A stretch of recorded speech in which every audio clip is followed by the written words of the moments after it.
Hello everyone and welcome to 89.6 FM के podcast the Untangle के इस नए एपिसोड में मैं आरजे डॉक्टर तन्वी आपका स्वागत करती हूँ। हम हैं इस समय नारी ज्ञानश्री महाविद्यालय के परिसर में और आज का हमारा पॉडकास्ट का माहौल कुछ अलग ही है। जैसे कि हम देख रहे हैं कि आज की सेटिंग ही डिफरेंट है क्योंकि गेस्ट भी है एकदम डिफरेंट। तो चलिए आपको मिलाते हैं आज के गेस्ट से जो है नारी ज्ञानश्री महाविद्यालय के होम साइंस विभाग यानी कि गृह विज्ञान विभाग की हेड ऑफ डिपार्टमेंट यानी कि विभाग के अध्यक्ष डॉक्टर रंजना मैम। नमस्कार। नमस्कार। कैसी हैं आप? बिल्कुल ठीक है। पहले तो आप ही का घर है, ये आप ही का आंगन है, आपने ही सजाया है, तो आपको क्या वेलकम करें। पर फिर भी इस आंगन में जो दी अनटैंगल का हमारा छोटा सा पॉडकास्ट है उसमें मैं आपका स्वागत करती हूँ। बहुत बहुत धन्यवाद तन्वी कि आज आपने हमको यहाँ पे बुलाया है विशेष रूप से। जी मैम। है ना? जी मैम। ये तो कॉलेज मेरा अपना ही है। जब से इसकी नींव रखी गई या सोचा गया था कि कब से ज्ञानस्थली खुलेगा, हम तब से इसमें शामिल हैं। कहते हैं नेक नियत मंजिल आसान, और ये सिद्ध किया है आपके काम ने। जो एनजीएम की फाउंडर हैं या फाउंडर थी, समझ में नहीं आता कि थी बोले कि हैं, क्योंकि नारी ज्ञानश्री महाविद्यालय के कण कण में हमारी जो फाउंडर मैम है डॉक्टर कृष्णा सिन्हा, उनकी यादें बसी हुई हैं। बिल्कुल। सिर्फ यादें नहीं, मैं जब से मैंने नारी ज्ञानश्री ज्वाइन किया है, मैं डॉक्टर कृष्णा मैम से कभी मिली नहीं, पर मुझे ऐसा लगता है कि यहाँ का पत्ता पत्ता जर्रा जर्रा उनकी जो आत्मा है उसको जीता है। और उनकी आत्मा क्या थी ये आपसे ज्यादा बेहतर और कोई नहीं जानता। हाँ। तो मैं आपसे पूछना चाहूंगी कि जो नारी ज्ञानश्री महाविद्यालय जो कि डिस्ट्रिक्ट में पहला महिला डिग्री कॉलेज था, उसकी जो फाउंडर थी उनकी आत्मा क्या थी? देखो, पहले शुरू में तो जब हम यहाँ शादी होके आए तब तो यहाँ पे कुछ नहीं था और घर में जैसे बहुएं रहती हैं वैसे ही रहते थे। पर उसमें हमारी बड़ी जिठानी आशाकांत, हमारी सबसे बड़ी जिठानी, वो डॉक्टर कृष्णा सिन्हा के यहाँ जाती आती रहती थी। उसी समय घर में विमला श्रीवास्तव और कृष्णा सिन्हा दोनों ने तय करा कि कुछ सामाजिक काम करना ही चाहिए। तो ये देखा गया कि ये गोंडा बहुत पिछड़ा इलाका था, लड़कियों को बड़े स्कूलों में पढ़ने के लिए कहीं जगह नहीं थी, इंटर तक पढ़ के अपने घर में बैठी रहती थी। तो उस समय दोनों ने सोचा कि क्यों ना कोई महिला महाविद्यालय खोला जाए जिसमें कि लड़कियां आए, जो को गार्जियंस जो थे वो कोएज एजुकेशन में भेजते नहीं थे क्योंकि वो लड़कों के संग पढ़ाना पसंद नहीं करते थे। इसमें ज्यादातर मॉमडेंस थे और सिंधी की फैमिली थी, जबकि लड़कियां इतनी अच्छी टैलेंटेड हैं उन लोगों की, लेकिन उन लोगों को बाहर नहीं निकलने को मिलता था। तो शुरू में तो ये खोला गया और चला एज ए कोचिंग सेंटर ऐसा। तो 90 में सोचा गया और 91 में डॉक्टर कृष्णा सिन्हा ने अपने ही घर में वो कॉलेज चलाना शुरू कर दिया और फॉर्म भराए गए एलबीएस से एज ए प्राइवेट। पर उस समय हर सब्जेक्ट, बहुत सारे बच्चे सब्जेक्ट ले ही लेते थे, कोई हिस्ट्री लिए, कोई पॉलिटिकल साइंस लिया। तो शहर में बहुत लोग ऐसे थे जिसमें कि हम नाम लेंगे डॉक्टर मेजर इंदिरा निगम की, जो सक्सेरिया में एनसीसी की भी टीचर थी, डॉक्टर सरस्वती श्रीवास्तव जो हिस्ट्री पढ़ाती थी, आर्ट पढ़ाती थी। ऐसे करके बहुत सारे लोग थे जो आ करके अपने खाली समय में उन लड़कियों को गाइडेंस देती थी और पढ़ाती थी आकर डेली 1-2 घंटा, जिससे क्या हुआ कि उनका फॉर्म भरा गया और वो पास होती रही। फिर हम लोग का रिजल्ट भी अच्छा आने लगा जब प्राइवेट था, पर धीरे धीरे 5 स्कूल, 3 लड़कियां आई, फिर 5 हुई, फिर 60 हो गई। उसके बाद फिर एकदम से घट गई। जब कल्याण सिंह का आया कि कोई नकल नहीं करेगा, तो इंटर में आई नहीं लड़कियां, तो बीए में आया ही नहीं एडमिशन कोई भी।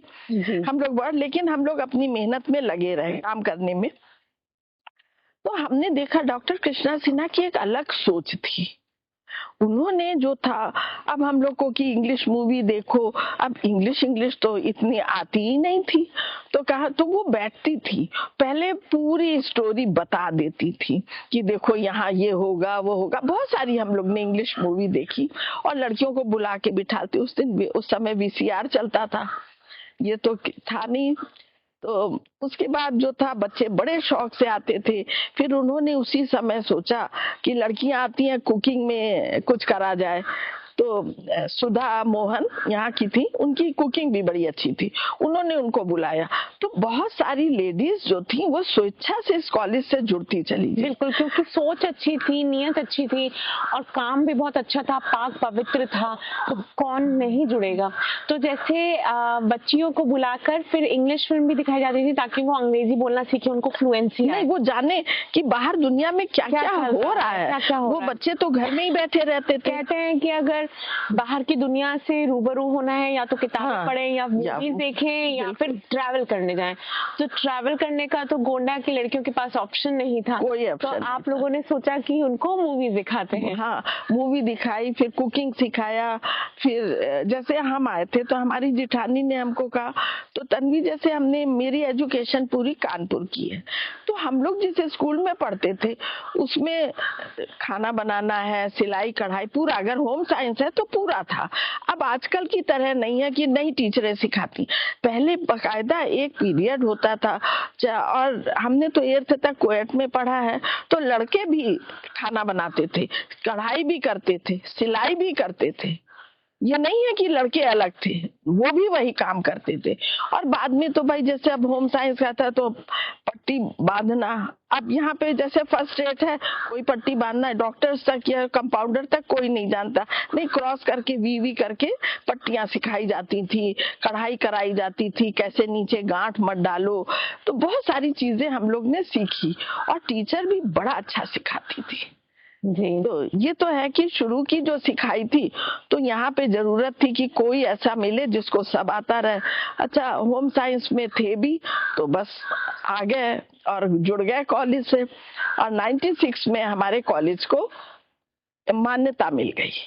तो मैम ये बताइए कि पहले तो सुनते हैं नारी ज्ञान स्कूल महाविद्यालय एक छोटे से कमरे से शुरू हुआ था, बिल्कुल, जो कि डॉक्टर कृष्णा सिन्हा मैम उनके अपने घर से शुरू हुआ था। उन्होंने अपने घर के द्वार खोल दिया गोंडा की लड़कियों के लिए, ताकि वो अपनी शिक्षा, आगे की शिक्षा ग्रहण कर सकें। पर जो अभी नारी ज्ञानश्री महाविद्यालय का परिसर है वो बहुत अच्छा है, बहुत खूबसूरत है, थोड़ा बड़ा भी है। तो उस छोटे से कमरे से इस परिसर तक कैसे ट्रांसफर हुआ? नहीं, उसके बाद सामने वाली बिल्डिंग खाली थी, एक मैम के घर के सामने, बिल्कुल सामने बिल्डिंग थी, श्रीवास्तव की थी, लाल साहब थे उनका नाम जी। तो वो बिल्कुल काफी बड़े बड़े पुराने घर हैं, यहाँ ज्यादातर पुराने घर हवेलियों की तरह थे, तो उसमें चलने लगा 2-3 कमरे लेकर के। फिर उसके बाद विमला बहन जी के फादर का था एम्प्लॉयमेंट ऑफिस, वहां पे था, उसमें चल रहा था, उनकी बिल्डिंग थी कुंज बिहारी लाल श्रीवास्तव की जी। तो फिर वो खाली कराया गया, बड़ी उसकी भी लंबी कहानी है। फिर हम लोग उसमें शिफ्ट हो गए, फिर वहां से हम लोग प्रॉपर पढ़ाई कराने लगे और कभी वापस मुड़ के नहीं देखा। फिर मुड़ के नहीं देखा, फिर हम लोग तो उड़ने लगे, इतने बच्चे एडमिशन लेने लगे यहाँ पे आ करके कि लगा नहीं था कि ये कॉलेज इतना आगे चला जाएगा। आज हम देखते हैं तो ऐसा लगता है कि ये डिग्री कॉलेज को खड़ा करने में न जाने कौन कौन से दिग्गज शामिल रहे होंगे, क्योंकि जो लोग यहाँ पे सालों बाद आते हैं, जैसे मैं खुद यहाँ पे 2025 में ही जुड़ी हूँ, अब 26 शुरू हो गया है पर 25 में ही मैं जुड़ी हूँ, 25 में या 24 में। तो time flies very fast, but मुझे तो जब मैं आई तो मुझे लगा अरे काफी बड़ा कॉलेज है, बहुत सारे धुरंधर जुड़े होंगे और बहुत कुछ प्लान किया गया होगा, क्योंकि इतने सारे कमरे हैं और खूबसूरत भी है, साफ सुथरा भी है। पर अब सुनाई पड़ता है कि ये कुछ गिनी चुनी 2-3 महिलाओं के उठाए हुए कुछ छोटे छोटे कदम का बड़ा अचीवमेंट है, जिसको हम कॉलेज के रूप में देख रहे हैं। तो आपने वो बात सिद्ध कर दिखाई कि मानवता के लिए छोटे छोटे कदम ही बड़ी छलांग लेने के लिए प्रोत्साहित कर सकते हैं। तो मैम, जब आप उस में एम्प्लॉयमेंट ऑफिस की जो बिल्डिंग थी उसमें शिफ्ट हुए और उसके बाद फिर वहां से इस कॉलेज में शिफ्ट हुए, तो ये कैसे हो पाया? ये मतलब कैसे इतना बड़ा कॉलेज आप लोग बनवा सके? नहीं तो फिर यहाँ कृष्णा टॉकीज वाले एक थे मेहरोत्रा साहब, रूप मेहरोत्रा, उन्होंने थोड़ी जमीन दान दी। एक नंद गोपाल टंडन थे, उन्होंने थोड़ी जमीन दान दी। और ऐसे करके जो था हम लोग को कहीं ना कहीं दान से कुछ मिलता रहा। पूरे जितने खंबे हैं, रोकना चाहूंगी, क्या है उन लोगों के नाम? एक तो रूप मेहरोत्रा जी और नंद गोपाल टंडन जी। तो आज पहले तो पॉडकास्ट के माध्यम से हम उन लोगों को याद कर रहे हैं और उन्हें बहुत बहुत धन्यवाद कर रहे हैं, क्योंकि लोग एक सुई भी दान नहीं करना चाहते हैं और उन लोगों ने इस कॉलेज के लिए और डॉक्टर कृष्णा सिन्हा की नियत और उनके इस नेक सोच को देखते हुए ये जमीन कॉलेज को दान जी। ये जो जितने भी तन्वी जी आप खंबे देख रही हैं जी, तो ये जानो कि शहर के जितने लोग थे, बिजनेसमैन थे, वकील, ज्यादातर भाई वकीलों का है, गोंडा कचहरी इसका नाम ही इतना पड़ा, तो वकील लोग बहुत सारे थे और सब अच्छे अच्छे लोग थे। तो हम लोग ने सबसे 1000 रुपया जिसने देना था उनसे लिया, किसी ने अगर 10 रुपए भी दिए तो भी दिए। तो हम लोग ने करके ऐसे करके चंदा इकट्ठा किया जी मैम, और सब लोग ने दिया भी बहुत शौक से। तो हम लोग के पास पैसे होते गए। फिर हम लोग ने बलरामपुर चीनी मिल में मिसेस सरोगी है, वो आई जी। और इसमें हम कहेंगे नवनीत सहगल जो यहाँ डीएम थे, तो उन्होंने हम लोग का बहुत साथ दिया जी। तो उन्होंने कहा कि मिसेस सरोगी को बुलाओ। फिर हम लोग ने मिसेस सरोगी को बुलाया, वो आई, तो उन्होंने कॉलेज में दान दिया। तो हम लोग का इधर का कमरा बना 1 नंबर। फिर विमला बहन जी ने अपनी पूरी फंड का पैसा यहाँ दिया, तो छोटा एक कमरा उन्होंने बनवाया। ऐसे करके कहते हैं ना कि अकेले ही चले थे, लोग जुड़ते गए, कारवा बनता ही गया और शहर में हमारे ज्ञानस्थली का अलग से नाम हो गया। तो मैम, ये पूरी कॉन्वर्सेशन में एक बार नहीं, 2 बार नहीं, कई बार विमला बहन जी का नाम बहुत आया। हाँ, विमला बहन जी जो विमला बहन जी कौन थी और वो कृष्णा मैम से कैसे एसोसिएटेड थी और कैसे कृष्णा मैम और विमला बहन जी एक साथ हुई, ये हम जानना चाहते हैं। असल में डॉक्टर कृष्णा सिन्हा पहले सक्सेरिया में टीचर थी। थोड़े दिन उन्होंने शिक्षा वहाँ दी थी बच्चों को, वहाँ पे विमला बहन जी भी थी। विमला बहन जी जो थी वो शुरू से लगी थी और वो बाल विधवा थी। तो उनको जो है यहाँ पर पहले बताशा बुआ का नाम सुना होगा, रेडियो में आती थी। बिल्कुल। तो ये वहाँ गई, इन्होंने शिक्षा ग्रहण की। बताशा बुआ ने बहुत साथ दिया विमला बहन जी का, और कृष्णा मैडम तो थी ही वहाँ पे, तो वो रिटायर भी हो चुकी थी। अच्छा, कृष्णा मैडम जो थी वो एलबीएस से निकल के घर में थी, उनको भी था कुछ करने का जज्बा था और कुछ नया करने का जज्बा था, और दोनों कर्मठ लेडी थी। वो बड़ी विदुषी थी विमला बहन जी, और डॉक्टर कृष्णा सिन्हा बहुत कर्मठ थी। कोई भी काम को वो खराब नहीं कहती थी।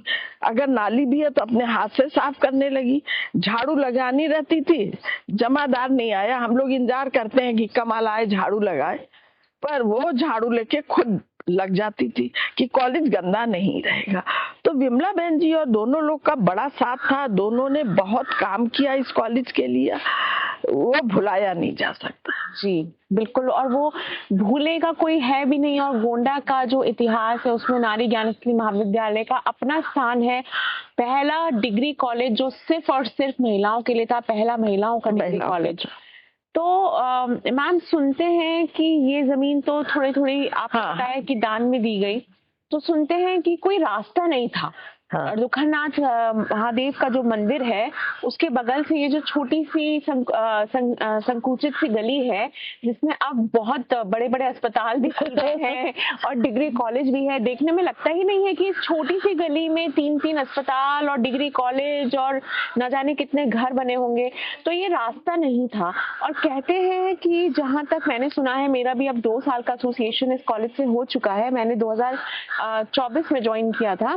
पहले मैंने शायद पॉडकास्ट के शुरू में 2025 बोला, बट नहीं, देखिए इसलिए नहीं पता चलता, मुझे विश्वास ही नहीं हो रहा कि मुझे भी कॉलेज ज्वाइन किए हुए 2 साल हो चुके हैं और इस कॉलेज ने मुझे खुली बाहों से अपनाया।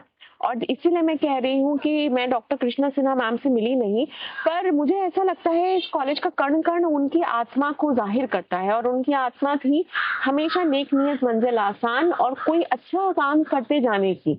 तो मैम, मैंने सुना है कि यहाँ पे बहुत कूड़ा करकट और बहुत गंदगी इकट्ठा हाँ, की हुई थी। दूसरनाथ मंदिर जहाँ से शुरू हो रहा, वहाँ पे एक दीवार बनी थी, और उस दीवार, ये सब पूरे खेत थे, कोई आना जाना नहीं था, रास्ता नहीं थी, सब खेत थे, लोग इधर से पगडंडी से इधर उधर से घूम के आ जाते थे। तो जहाँ दीवार बनी थी वहाँ सब कूड़ा फेंकते थे उस दीवार से, एज यूजुअल और हमारे भारत में होता है। हाँ नहीं, और सभी का कूड़ा उस दीवार से। फिर जब हम लोग ने धनतेरस वाले दिन, इसमें हम उषा भार्गव जी का, निर्मला जी का भी नाम लेंगे, हम सब लोग वहाँ बैठे जा करके जीएम के बंगले में जा करके, और बड़ा पंडित जी को बुलाया, उन्होंने मीटिंग कराई, बहुत सारे। उस समय नहीं, मार्कंडे सर थे, और वो तो सब लोग बहुत ज्यादा बैठे रहे, मीटिंग हुई, बहुत कुछ हुआ। फिर उन्होंने तैयार हो गए, पंडित जी के पैर छू छू हम लोग कहे। अब धनतेरस वाले दिन हम लोग घर पे नहीं थे, हम लोग वहाँ डीएम के यहाँ बैठे थे और पंडित जी के पैर पकड़े बैठे थे। फिर पंडित जी ने कहा हाँ हम रास्ता दे देंगे, वो दीवार तोड़ देंगे। जब दीवार तोड़ी तो रास्ता हो गई। और उसके बाद तो यहाँ की जमीन सब लोग ने इतनी खरीदी, बिक गई सब।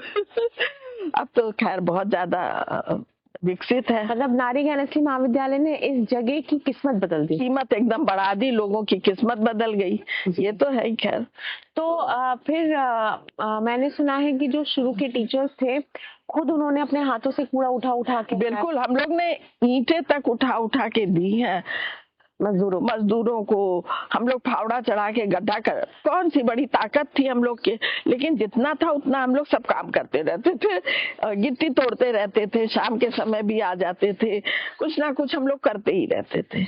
यकीन नहीं होता है ये बात सुन के। लोग बड़ी बड़ी बातें करते हैं, लॉन मस्क की बात करते हैं कि उन्होंने ये कंपनी बनाई, इतना इन्वेस्ट किया, इतना कमाया, बट इस छोटे से डिग्री कॉलेज की भी अगर बात करते हैं, जो अब छोटा नहीं रहा, इतना बड़ा हो चुका है कि इसका पूरे मंडल में और लखनऊ तक इसका नाम है, तो यकीन नहीं होता कि ये कॉलेज जो है सबके निजी प्रयासों का नतीजा है। और मेरे ख्याल से इसीलिए जब इंसान किसी काम को ठान लेता है और उसको अपना स्वयं का व्यक्तिगत काम मान के करता है, तो वो शायद कुछ इतना ही खूबसूरत बनकर बाहर निकलता है। तो उसके बाद क्या मुझे ये भी सुनने में मिला है कि ये सच है कि जब रास्ता निकलने वाला था तो उसमें कुछ दुविधाएं आई, बहुत आई, कुछ मुश्किलें आई, तो किस तरह की मुश्किलें थी वो? अब लोग दे नहीं रहे थे, सड़क सबने घेर रखी थी, कोई भी अपनी जमीन से कुछ भी देना नहीं चाह रहा था कि रास्ता चौड़ी हो जाए। और हम लोग को था कि एक ट्रक आके, घंटी बज गई है, लगता है कॉलेज का एग्जाम का टाइम हो रहा है। बिल्कुल बिल्कुल। हाँ, तो ये था कि रास्ता चौड़ी होनी चाहिए, कि ट्रक भी आ जाए, ये आ जाए, क्योंकि सबका भाई ईंटा गारा आना ही आना था। तो लोग दे नहीं रहे थे, उसके लिए भी हम लोग ने फिर जो लोगों ने आगे बढ़ा के तोड़ लिया था, उनकी दीवार हम लोग ने जाके तोड़ दी। फिर पुलिस आई, फिर हम लोग गए थाने, बैठे रहे जा करके। खैर पकड़ा तो नहीं, लेकिन फिर हम लोग को आ गए वापस, क्योंकि ये सामाजिक कार्य था, पर्सनल नहीं था। तो फिर हम लोग वापस आ गए कॉलेज, लेकिन बैठे रहे 2-3 घंटे थाने में, कार्रवाई होती रही, तो ऐसे ही चलता रहा। तो आपके आंखों में हल्के से धूप। अच्छा, मुझे लगा कि ये स्मृतियां हैं। हाँ, थोड़ी तो स्मृतियां हैं, गीला कर दे रही है। बाकी मैंने सुना है कि किसी से मैंने सुना था कि डॉक्टर कृष्णा सिन्हा जब रास्ता नहीं मिल रहा था तो रास्ते की गुहार लगाने दिल्ली गई थी। दिल्ली क्या था वो पूरा प्रकरण, क्या था वो पूरा? अब यहाँ जैसे सुना नहीं जा रहा था भाई, यहाँ तो जानती हो कि नेताओं का ही राज रहा है हमेशा से, तो इतना कोई सुना नहीं जा रहा था। और हम लोग ने किसी भी राजनीति को अपने में कॉलेज में शामिल नहीं किया था। आए तो बहुत लोग, लेकिन हम लोग ने उन्हें शामिल नहीं किया। और नतीजा क्या, फिर उनको बड़ी मेहनत करनी पड़ी। वो दिल्ली गई, दिल्ली से वो लिखा के लाई कि ये सामाजिक संस्था है, इसको जमीन दी जाए, रास्ता दी जाए। तो इस तरह से रास्ता मिली थी, लिखा के लाई थी वो वहां से। तो आप डीएम साहब के यहाँ भी गए, और क्योंकि जमीन तो मिल गई है, पर जमीन जमीन से जितनी जरूरी होती है उससे भी ज्यादा जरूरी होता है जमीन तक पहुंचने का रास्ता। तो यहाँ पे हमारा इतना सिद्ध मंदिर है दुखरनाथ का, महादेव का, और बहुत महोत्सव भी होता है, कजरी चीज महोत्सव, और ये बहुत सालों से होता आ रहा होगा, तब भी आई एम श्योर होता होगा। तो यहाँ से रास्ता मिलना बहुत मुश्किल था। और जैसे कि आपने बताया कि ये जमीन इधर कुछ था नहीं और सब लोग कूड़ा फेंकते थे, तो रास्ता मिलने की कहानी थोड़ा सा संक्षेप में बताएं। देखो, बड़ी मैडम जो थी लगी रही बराबर कि हमको कॉलेज खोलना है, जमीन भी मिल गई है, पर रास्ता ही नहीं थी। तो प्रिंसिपल मैडम वहां गई, दिल्ली देवगौड़ा जी से मिली। उन्होंने कहा कि भाई ये सामाजिक कार्य है, प्रधानमंत्री जी से जाके मिली। गॉड, ये मतलब तो बहुत असंभव लगता है। असंभव है, लेकिन उन्होंने संभव किया। और हम लोग अक्सर इसकी मान्यता के लिए जाते रहते थे लखनऊ, तो हम लोग वहाँ बैठे रहते थे, सचिवालय में बैठे रहे, कभी किसी के यहाँ बैठे रहे। तो हम लोग तो काम करने के इच्छुक थे, तो लगे रहे। तो इसको थोड़ा धीरे धीरे लेते हैं मैम, क्योंकि ये मेरे लिए बहुत बड़ी बातें हैं। और आजकल की जो जनरेशन है, मैं कुछ नथिंग पर्सनल, बट मुझे लगता है कि हम लोग सोचते बहुत हैं, करते कम है। और आप लोगों की बातें सुन के लग रहा है कि आप लोगों ने सोचा नहीं और सिर्फ करते चले गए। हाँ, ये तो है। तो ये बहुत कमेंडेबल है। तो आप तब प्रधानमंत्री जी की जनसभा में गए और वहां पे कृष्णा मैम ने अपनी बात रखी और उन्होंने लिख के दिया कि इनको मतलब रास्ते के लिए मदद दी जाए। उसके बाद वही डीएम के यहाँ हम लोग गए, फिर पंडित जी को बुलाया गया, एक अच्छी मीटिंग हुई अटेंड, शाम को 7 साढ़े 7 बजे। फिर वो हाल मतलब तैयार हो गए पंडित जी दुखरनाथ के, और दुखरनाथ महादेव ने आपका दुख हर लिया। तो ये तो रास्ते की कहानी थी। फिर आपने बताया कि सचिवालय और लखनऊ भी आप सब हम लोग दौड़ते रहे बराबर। क्या रिस्पॉन्स रहता था मैम लोगों का? कभी आपको हताशा हाथ आती थी या आपको और मोटिवेशन मिलती थी? मतलब लोग आपको किस तरह से लेते थे जब आप सोच लेते थे? ऐसा नहीं था कि अच्छे से लिया, कभी कोई अच्छे से ली नहीं, तो बिल्कुल ऐसे ही जैसे लोगों की कहानी सुनी, एक कान से सुनी निकाल दी, निरे लोग रहते थे। अब तो कितने सारे कॉलेज खुल गए देखो, पहले नहीं थे। और जो भी था चले जा रहे हैं, वो कर रहे हैं। और स्पेशली महिलाओं का डिग्री कॉलेज तो बहुत ही मुश्किल होता है। और जहाँ जहाँ आप देखेंगे कि शहरों में डिग्री कॉलेजेस हैं, वो या तो बहुत बड़े प्रतिष्ठित और बहुत ही संपन्न व्यक्तियों द्वारा खोले गए हैं, या फिर 100 साल पुराने हैं, 150 साल पुराने हैं, और कोई बहुत ही प्रसिद्ध व्यक्ति ने शुरू किए हैं। अब तो समझो ज्यादातर कॉलेज सब नेताओं के, जिनके पास पैसा है या बाहुबली है। पर उसमें शिक्षा का जो शिक्षा का स्तर हम लोग ने नहीं गिरने दिया, हम लोग अपना बनाए रखे। जी, ये देखने में काफी बहुत आम लगता है अब कि शिक्षा का जो स्तर है कॉलेजेस में, वो लगातार गिरता जा रहा है। और स्पेशली जब शिक्षा बहुत प्राइवेटाइज्ड हो गई है, निजीकरण शिक्षा का हो रहा है, कॉलेजेस निजी बन रहे हैं, तो शिक्षा का स्तर गिर रहा है। पर जैसे नारी ज्ञान स्थली में मैं खुद भी असिस्टेंट प्रोफेसर हूँ समाजशास्त्र की, तो मुझे पता है कि यहाँ क्लासेस रेगुलर होना कितना बड़ा एक वो है, मतलब कंपल्शन है। मैं खुद कभी 1-2 क्लासेस मिस कर जाती हूँ, तो मुझे आप भी खुद बुला के बोलती है कि एक सुनो, इधर आओ, तुमने आज क्लास नहीं ली है। तो ये जो आपका डे 1 से लेकर अब तक इतने साल हो गए हैं कॉलेज को बने हुए, कब हुआ था इसकी स्थापना, इस परिसर की स्थापना? 96 में, मतलब 96। लेकिन हम लोग सन 2002 में यहाँ आने लगे थे, 1-1, 2-2 कमरे बन चुके थे, तब हम लोग धीरे धीरे वहां से यहाँ शिफ्ट कर रहे थे। तो लगभग अब 30 साल हो चुके हैं कॉलेज को, बिल्कुल परिसर को बने हुए। तो 30 साल से भी पहले से आप उस कमरे में और फिर वो इस बिल्डिंग में पढ़ा रही थी। तो तब से लेकर अब तक जो आपका देख रहे हैं हम अनुशासन है और जो क्लास लेने की कंसिस्टेंसी है, वो कम नहीं हुई है। हाँ, ये तो है कि प्रेरणा हमें विमला बहन जी से और कृष्णा सिन्हा से बहुत मिली। और कहते हैं कि birds of feather flock together, समान सोच वाले व्यक्ति होते हैं, वो एक साथ जुड़ ही जाते हैं। और शायद आपका कृष्णा मैम का, विमला जी का जो मिलना था, वो नियति का ही कोई भावना थी। नहीं, और उसमें देखो जैसे पाठक जी हैं, ये हम लोग से शुरू से जुड़े हैं। मेरा नाम अरविंद कुमार पाठक है और मैं इस महाविद्यालय में 1991 से कार्यरत हूँ। हम लोग एक एक लड़की के घर गए बुलाने, ये कहने कि हम लोग ऐसा कॉलेज खोल रहे हैं, आओ पढ़ो, आ करके हम लोग शिक्षा देंगे, बहुत सारी चीजें सिखाएंगे। तो उस समय तो ऑटो चलते नहीं थे, रिक्शे ही थे मैन पावर वाले। तो विमला बहन जी, हम और डॉक्टर श्री कृष्णा सिन्हा, हम लोग तीनों एक रिक्शे पे रहते थे। दुबले पतले थे उस समय, तो कभी उनकी गोदी में कभी उनकी गोदी में बैठ जाते थे। और पाठक जी अपना बेचारे साइकिल से, चाहे भरी दोपहर हो चाहे जो भी हो, इसमें पाठक जी शुरू से लगे रहे। उसके बाद मंगली राम आए हमारे। मेरा नाम मंगली राम है। मैं इस कॉलेज में क्लर्क पद पर कार्यरत हूँ। मंगली राम बड़े कर्मठ रहे, वो कोई भी काम कर डालता है। ये हमने देखा कि जो भी पाठक जी पेपर वर्क में मेहनत में बहुत अच्छे रहे, पर मंगली राम जो रहे वो कोई भी काम कर सकते हैं, चाहे ईंटा ढो सकते हैं, दौड़ के सब काम करा सकते हैं। और तो और हम लोग की जो पुरानी टीचर्स थी, जिसमें हरप्रीत कौर है, नीलम छाबड़ा है, एक पिंकी सहाय थी, होम साइंस की टीचर थी पटना की, ये सब भी बड़ी कर्मठ थी।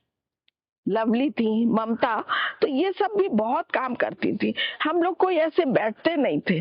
हम लोग कभी सीढ़ी साफ कर रहे हैं तो कभी जाला उतार रहे हैं, हम लोग खुद ही कर लेते थे जी। तो ये सब काम हम लोग ने करा, और बड़े छोटे का लिहाज क्या होता है ये यहीं पे सीखने को मिला हम लोग को जी। वो कहते हैं ना कि सुई का काम रहता है सिर्फ गड़ाना, पर जब धागा उसके संग होता है तो वो बांधती चलती है ना।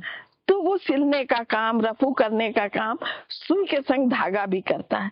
तो हम लोग सुई और धागे की डोर की तरह रहे, हम लोग कभी भी अलग नहीं हुए एक दूसरे से, सब जुड़े ही रहे। बहुत खूबसूरती से आपने इस रिश्ते को बयान किया है, बिल्कुल सुई और धागे से इस एनालॉजी को ड्रॉ करके। और खास तो अभी भी मैं देखती हूँ कि पाठक सर, मंगली जी, ये लोग बहुत काम करते हैं, और मतलब हर तरह का काम करते हैं। जो कि आपने बताया कि मंगली जी साइकिल से कहीं जाके सामान भी ले आएंगे, सब दौड़ के भी बता देंगे, एग्जाम भी कंडक्ट करवा देंगे, और रेडियो स्टेशन का भी काम कर लेंगे। तो मल्टीटास्किंग। हाँ, लेकिन ये हम कहेंगे कि हमारे ज्ञानस्थली में जितने भी हमारे चाहे कर्मचारी हो, चाहे हमारे सहयोगी हैं, टीचर्स, सब लोग बहुत कर्मठ हैं।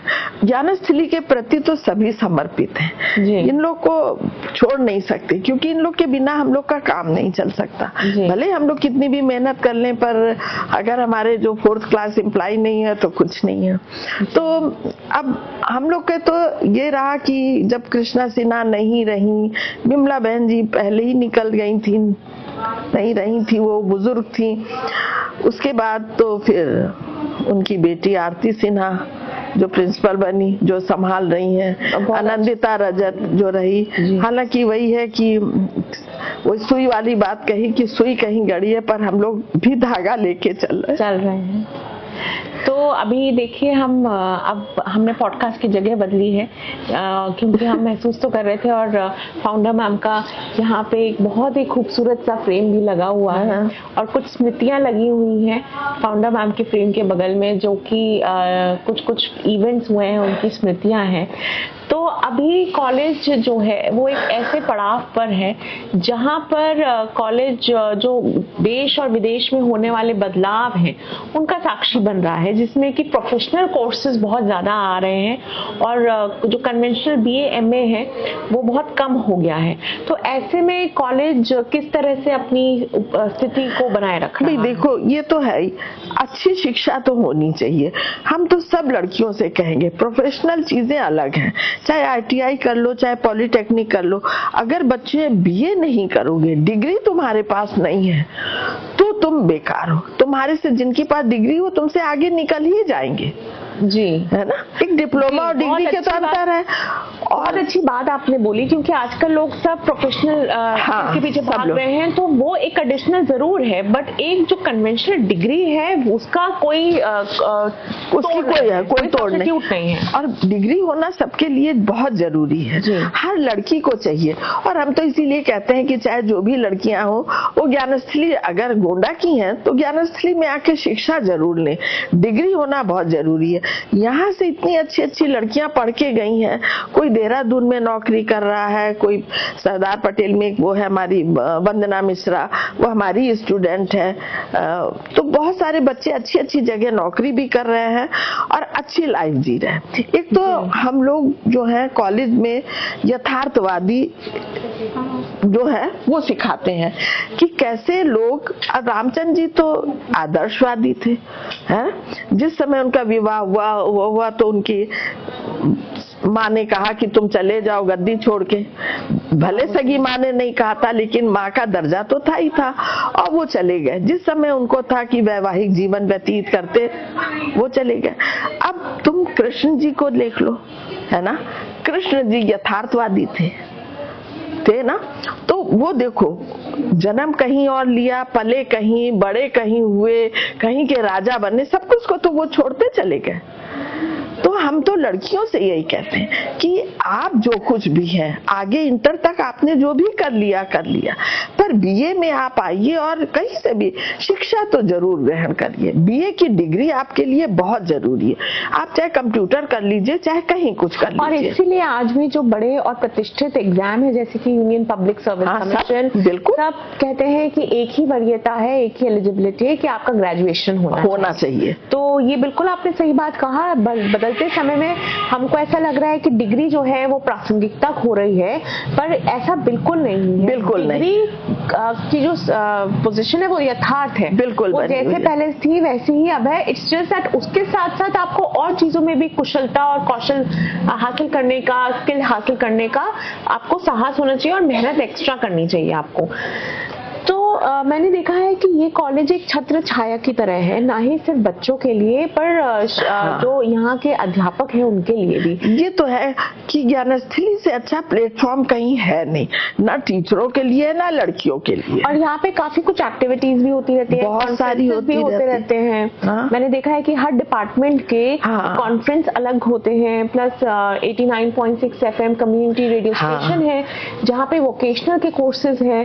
तो उसी में होम साइंस का कहाँ एक स्थान है, मतलब आप होम साइंस का स्थान कहाँ पे आप देखो, वर्णित करते हैं? होम साइंस तो कहीं गया ही नहीं है जी। चाहे लड़कियां कितना भी पढ़ लिख ले, चाहे जो भी कर ले, पर देखो घर गृहस्थी आप ही को संभालनी है। आप लड़कों की भरे बराबरी कर लें, पर शादी आप करेंगी, बच्चे आप ही के होने हैं जी। तो आप अपना भविष्य तो बना के बैठी हैं, क्या आप अपने बच्चों का भविष्य नहीं बनाएंगी जी? तो लड़कियों के लिए तो होम साइंस बहुत जरूरी है कि उनको आना चाहिए कि अपने बच्चे को कैसे पालें, कैसे क्या खिलाएं, अपने हस्बैंड के टाइम मैनेजमेंट इसमें बहुत जरूरी है, क्योंकि आपकी शिक्षा तो है ही जी, पर टाइम मैनेजमेंट भी बहुत जरूरी है। तो आपको अगर अच्छी अच्छी चीजें बनाने आ रही हैं, तो ये कहावत है ना कि प्रेम की भूख जो है वो पेट से ही होती है ना।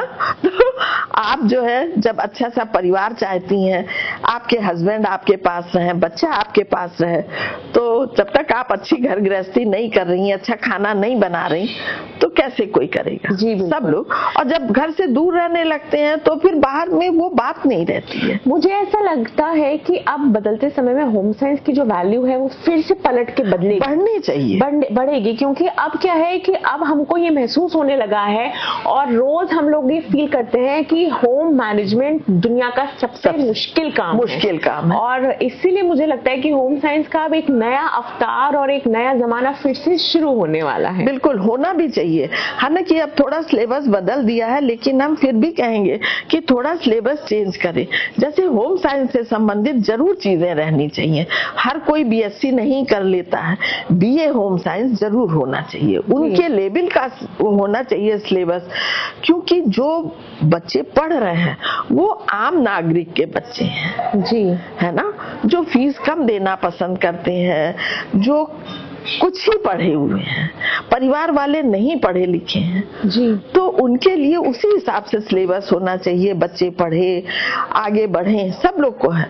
तो जब शिक्षा अच्छी होगी तो परिवार अच्छा होगा, स्वस्थ समाज होगा, सब कुछ आगे ही बढ़ेगा, कुछ पीछे नहीं हटेगा।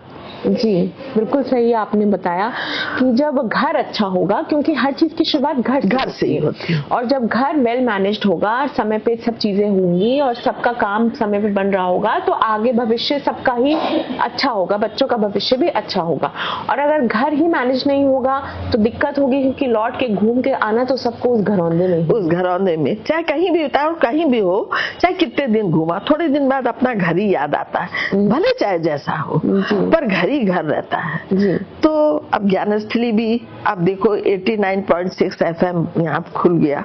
ज्ञानस्थली ने कितना अच्छा दिया हो प्लेटफॉर्म, कितने लोगों को रोजी नौकरी मिली, दूसरे एक अच्छा माहौल है। बिल्कुल, यहाँ हम लोग ने लड़के लड़कियां किसी को अलग अलग नहीं समझा, सबको एक साथ समझते हैं। मैं खुद यहाँ गोंडा में एक ट्रांसफरेबल जॉब की वजह से, अब मेरे हस्बैंड का ट्रांसफरेबल जॉब है, तो उनके साथ आई। और अगर नारी ज्ञानस्थली महाविद्यालय नहीं होता तो मैं ये कहते हुए, मुझे कदापि संकोच नहीं है, बिल्कुल जरा सा भी संकोच नहीं है कि शायद मैं गोंडा में नहीं रह पाती। नारी ज्ञानस्थली महाविद्यालय ने मुझे एक छत्र छाया दी जहां मैं थोड़ा सा अपने आप को बिजी रख सकूं और कुछ कंट्रीब्यूशन मैं भी दे सकूं महिला शिक्षा की ओर। और 89.6 FM जो एक बहुत ही बेहतरीन कम्युनिटी रेडियो स्टेशन है, जो एक्सपैंड हो रहा है हर दिन, और नए नए कार्यक्रम इसमें जुड़ रहे हैं, जैसे कि स्वास्थ्य संगिनी जो कि महिलाओं के स्वास्थ्य पर आधारित कार्यक्रम है, और बाकी ज्ञानश्री लाइव और जितने भी बहुत सारे हैं, गांव की गूंज है, सब है, चटपटी चाची जो कि एक बहुत ही प्यारे अंदाज में और चुटकुले भरे अंदाज में कुरीतियों को अटैक करती है। तो बहुत सारे ऐसे शोज भी जुड़ रहे हैं। और नारी ज्ञानश्री महाविद्यालय में जो शिक्षा दी जा रही है, रेगुलर क्लासेस होती हैं, उसके चलते मुझे गोंडा में एक रहने का, एक जिसे कहते हैं एक बहुत अच्छा सहारा, आगे बढ़ने का भी तो है मौका मिला। तो इससे पहले तो कभी आरजे नहीं बनी थी, बिल्कुल अब बनी ना। तो ये तो बहुत कुछ नया सीखने को मिला। मतलब मैंने तो कल्पना भी नहीं की थी कि मैं आरजे भी बन जाऊंगी। तो ये आरजे मतलब आगे बढ़ने का भी मौका है, और अब हमेशा के लिए जीवन में आरजे का और रेडियो से संबंधित क्षेत्र के द्वार मेरे लिए खुल गए। तो बिल्कुल नारी ज्ञानश्री महाविद्यालय जो है बदलते समय में कदम से कदम मिलाकर चल रहा है। और अभी जैसे जैसे हम समय में आगे चल रहे हैं, ऐसा नहीं है कि कॉलेज अपना स्थिति प्रज्ञ है या फिर एकदम सेम ढांचे पे चल रहा है। वोकेशनल कोर्सेज इंट्रोड्यूस हुए हैं और बहुत सारी चीजें। और ये देखो वोकेशनल कोर्स तो जब हम लोग ने 91 से शुरू कर दिया था, लड़कियों को कढ़ाई बुनाई, टेटिंग जानती हो, शटल वर्क, उसको कोई जल्दी जानता नहीं है, वो भी हमने लड़कियों को सिखाया। हमें तो खैर हमें तो सब कुछ आता है, टेटिंग भी आती है, निटिंग भी आती है, सिलाई कढ़ाई आती है, कुकिंग तुमने देखी है मेरी। तो ऐसा हम लोग लड़कियों को पहले से सिखाते हैं। क्या होती है? एक शटल वर्क होता है, टेटिंग, उससे लेसेस बनाई जाती है, जो भी जो भी है, तो अच्छी चीजें हैं सब। मेहंदी है, मेहंदी तो अब तो सब लोग सीख लगाने लगे हैं। कोनों, पहले कोनों नहीं आता था, फेट के लगाई जाती थी, सीख से लगाई जाती थी, तो सब बदलते ही रहे सब कुछ। तो लड़कियों को ये सब हम लोग समझो 91 से सिखा रहे हैं। ये वोकेशनल कोर्सेज अब आए हैं, हम लोग तो तभी से जान गए कि लड़की घर बैठे कमा ले, कुछ तो कर ले। और आजकल तो हर चीज का स्कोप है इंटरनेट की वजह से। इंटरनेट, अगर आपको कुछ भी आता है तो आप इंटरनेट के माध्यम से अपने सेल्फ सफिशिएंट और इंडिपेंडेंट बन सकती हैं। हाँ, लेकिन अब हमको यही लगता है कि बच्चे ज्यादातर ध्यान दें अपनी पढ़ाई पे, या उनमें जो टैलेंट है उसको विकसित करें, इधर उधर समय ना बर्बाद करें। अब बच्चे जो है उतना काम नहीं करना चाहते हैं, पहले जैसे शौक रखते थे। बिल्कुल, क्योंकि समय भी नहीं है बच्चों के पास। एक तो देर तक सोते हैं, देर से जागते हैं, आधा दिन तो ऐसे निकल जाता है, तो ये सब होता है।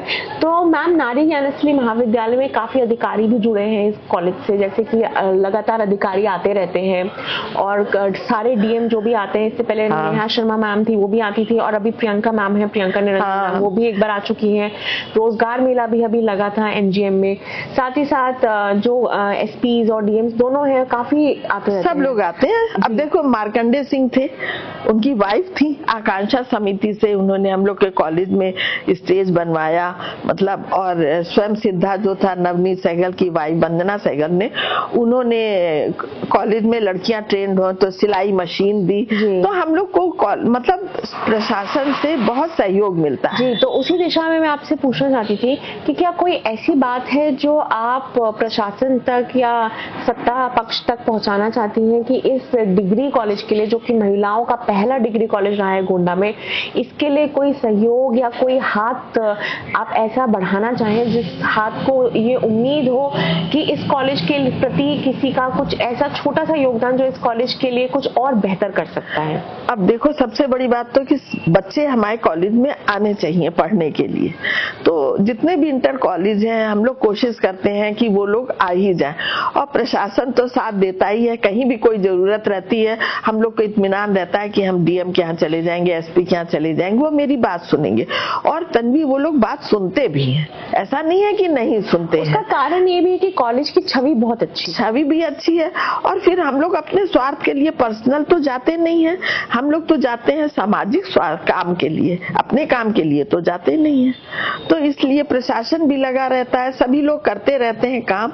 बस अब यही है कि किसी तरह हम लोग का इंटर कॉलेज के बच्चे हम लोग आए डिग्री कॉलेज में, डिग्री ले आ करके, बस यही है। एमए करे या ना करे, मास्टर की डिग्री अपनी है कि जो टीचर बनना चाहता है, पीएचडी करना चाहे, उनके लिए तो एमए ठीक है, पर बीए तो सबके लिए जरूरी है। बिल्कुल बिल्कुल, और मैं तो कहती हूँ कि एमए भी जरूरी है, पोस्ट ग्रेजुएशन भी आपको दूसरों से अलग बना देता है। और यहाँ तो इतने आराम से पढ़ाई हो रही है और सारा सपोर्ट देते हैं टीचर्स। तो अब देखो, रेडियो स्टेशन में मास कम्युनिकेशन की क्लास कितनी अच्छी चल रही है, बिल्कुल है, जो कहीं नहीं चल रही है। बिल्कुल, डीएमसी की डिजिटल मास कम्युनिकेशन का दूसरा बैच शुरू हो गया। जी जी।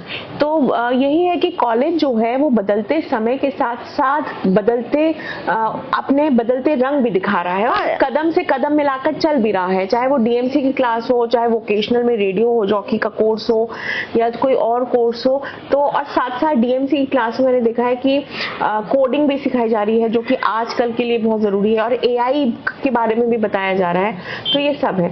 तो मैम, बहुत ही अच्छा लगा आपसे बात करके।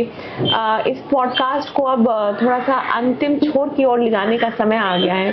तो अंतिम छोर की ओर ले जाते मैं आपसे एक बात पूछूंगी, और इस प्रश्न को दो भागों में बांटूंगी कि जो बीत चुका है उसकी सबसे खूबसूरत स्मृति कॉलेज से संबंधित क्या है, और जो आने वाला पल है उसका सबसे खूबसूरत सपना इस कॉलेज के संबंधित क्या है? जो बीत चुका उसमें हम लोग ने तो बहुत सारी चीजें देखी। हम लोग ने एक यहाँ पे ज्ञानस्थली में मेला लगवाया था, जो लड़कियों ने बनाया था। उसमें कमिश्नर जो थे चंद्र प्रकाश जी थे जी, है ना, वो आए बहुत शौक से, और बहुत बड़ा मेला लगाया था। बच्चों ने टाई एंड डाई और फैब्रिक पेंटिंग और ये सब करी थी, और हम लोग ने बहुत पैसा कमा के, हम लोग ने जो कारगिल युद्ध हुआ था उसमें पैसे दिए भी थे डीएम साहब के यहाँ जा करके, हम लोग ने उसी को ही करा था। एक तो वो बहुत अच्छा था, जब भीड़ पूरे शहर की हमारे कॉलेज में थी, हम सब लोग एक दूसरे से मिल रहे थे, ये तो बहुत ही अच्छी थी। और जहाँ तक ये है कि आने वाला, अब हमारा कॉलेज को बच्चे मिले, अच्छे से बढ़े। हालांकि हमने देखा है कि दीपेंद्र सिन्हा जो है इस कॉलेज को बढ़ाने के लिए कोशिश करते हैं, भाई विदेश में है, वो नई नई चीज, नई नई तकनीक ला ही रहे हैं, तो अपने हुए चीज को बढ़ते हुए कौन नहीं देखना चाहते। सीएसआर स्पॉन्सरशिप भी कॉलेज को मिल रही है, तो इसीलिए हम चाहते हैं कि जैसा था पहले बच्चे भरे रहते थे, फिर से भरने लग जाए। चलिए, आज के दिन हमारी और आपकी दोनों की यही प्रार्थना है ईश्वर से कि जैसे पहले बच्चे यहाँ भरे रहते थे और एडमिशंस बहुत ज्यादा होते थे, इसी तरह आगे भी ये कॉलेज हमेशा छात्राओं से खिला रहे, और छात्राएं ही यहाँ का वो फूल हैं जो इस कॉलेज को सुगंधित करती हैं। तो वो वही पल वापस आ जाए जिस पल का इंतजार हम सबको था पहले भी, और आपने जिस पल के लिए इतनी मेहनत की डॉक्टर कृष्णा सिन्हा मैम के साथ, और फिर से ये कॉलेज ऐसे ही जगमगाए और नए नए कोर्सेज और नए नए एफर्ट्स के साथ अपना नाम पूरे देश में, बिल्कुल देश क्यों विदेश तक में, भाई 89.6 एफएम को तो आप विदेशों में सुन पाते हैं। बिल्कुल, आप अभी हाल फिलहाल 89.6 के वीडियो एक वायरल हो रही थी, जहां डॉक्टर दीपेंद्र सिन्हा और हमारे कॉलेज की एडमिन डॉक्टर नंदिता मैम सुन रही थी, वहाँ पे न्यूयॉर्क में सुन रही थी, मैंने भी देखा, पे खड़े होके उसी वहीं पे खड़े होके इसको 89.6 एफएम को सुना जा रहा था। तो हम हम ऐसी ही आशा करेंगे कि 89.6 एफएम की गूंज ना ही सिर्फ गोंडा में, देवी पाटन मंडल में, इस देश में, बल्कि पूरे विश्व में ऐसे ही फैलती रहे, क्योंकि 89.6 एफएम की आत्मा में और इस कॉलेज नारी ज्ञानस्थली महाविद्यालय की आत्मा में सिर्फ और सिर्फ विकास है और सिर्फ सबको साथ लेकर एक उन्नति की कल्पना है, जो कि हम सब की आंखों में आज भी बसती है। तो आज के दी अनटैंगल एपिसोड में सिर्फ इतना ही। मिलेंगे फिर से किसी एक नए खास गेस्ट के साथ आपके इस पॉडकास्ट में, जो कि 89.6 एफएम गोंडा शहर की धड़कन का। नमस्कार।